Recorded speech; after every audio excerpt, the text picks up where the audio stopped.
We're sitting here in Northeast Mississippi. These tariffs on Canada and Mexico? What does this mean for us? So a tariff is simply a tax on imported goods.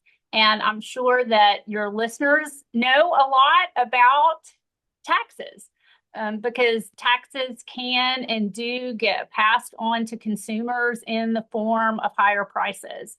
So I think that's what a lot of economists are kind of looking at as they're analyzing the situation, is thinking about how is this going to translate into higher prices for all the many goods that we import from Canada and Mexico in particular into the United States.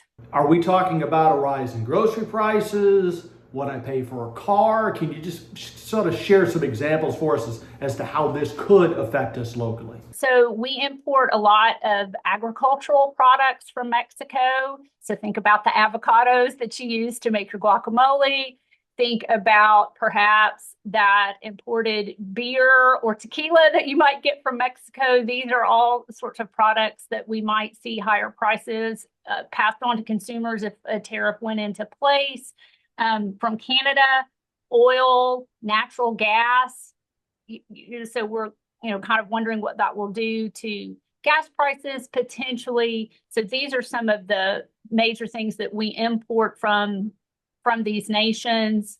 Electronics, home appliances from China. So we import a lot of goods, and these are things that we buy on a regular basis. And so there's also a lot of uncertainty right now. You mentioned that there's a pause on the tariff for Mexico, and I think we're going to have to just wait and see how this plays out. In terms of the business community, businesses don't like uncertainty. Households don't like uncertainty either. We like to know what we can expect when we walk into the grocery store in terms of prices. But there's a lot of uncertainty right now, and some anticipation that businesses are going to see their costs go up, and that impacts the investment decisions that they make.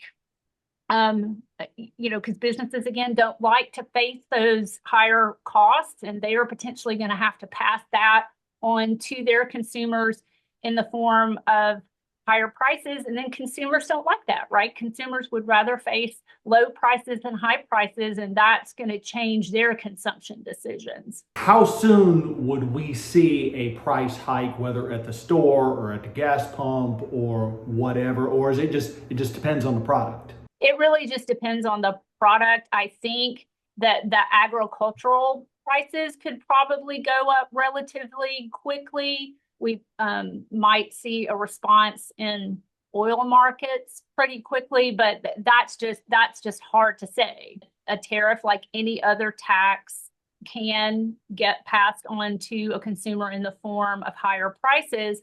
And if those tariffs were to be sustained over a long period of time, that could result in just general inflation. I think economists are pretty much in agreement that the long run impact of sustained tariffs is inflation and lower economic growth. What are tariffs normally used for? I guess maybe the better question I should ask. Well, I think maybe the thing to understand is that both Republican and Democrat administrations in the past have utilized tariffs in some capacity. And my understanding about the situation now, these are very high and much more widespread. I think that's kind of the issue, sort of the magnitude of what's being imposed. Tariffs are normally used for a trade imbalance between countries, right? I do think that is kind of a way that they can be employed, but what tends to happen is that nations retaliate. So we already kind of saw a little bit of this after the reporting this weekend that the tariffs were going to be imposed, is that because again, we're a global economy, and so we import products from these nations, but we also export products to those nations. And so the affected countries just go, well, okay, you're going to impose a 25% tariff on us, and we're going to turn around and we're going to do this to you. And so that's, I think, what has a lot of economists concerned is just this escalation of the trade war, and in the end, consumers tend to lose. Years ago, we went to more international trade. You know, the internet, the world became everybody's marketplace, basically.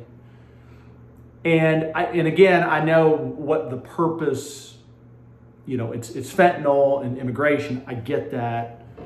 But part of me wonders if this is also an effort toward, hey, let's go back to more, made in America type of economy. And I don't know, I'm not sure that the genie's out of the bottle. I'm not sure you could put that back in. What's your take of that? Well, you can look at tariffs as a protectionist measure in the sense that it's to protect companies domestically. The problem with that is those protected companies, then they are not facing the competitive pressures that exist when you operate on a global scale, on a global economy. So they're not having to innovate as much as they would in the past, because they know that they're not going to have to experience those tariffs. And again, in the long run, that's really not the best way to go.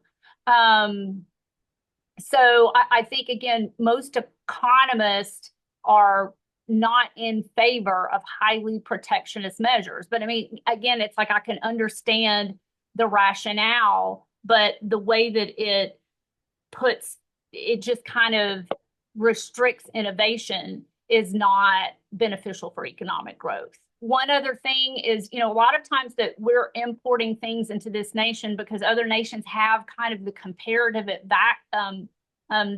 advantage in production. They might have the climate that's better suited. Like, think about that we import coffee from other nations because they've got that better climate. So again, from an efficiency standpoint, it makes sense that we do that, and we focus our resources on the production of goods that we have a comparative advantage in. And this just kind of disrupts the whole entire supply chain. The Golden Triangle is known for automotive and aerospace and other high-tech industry.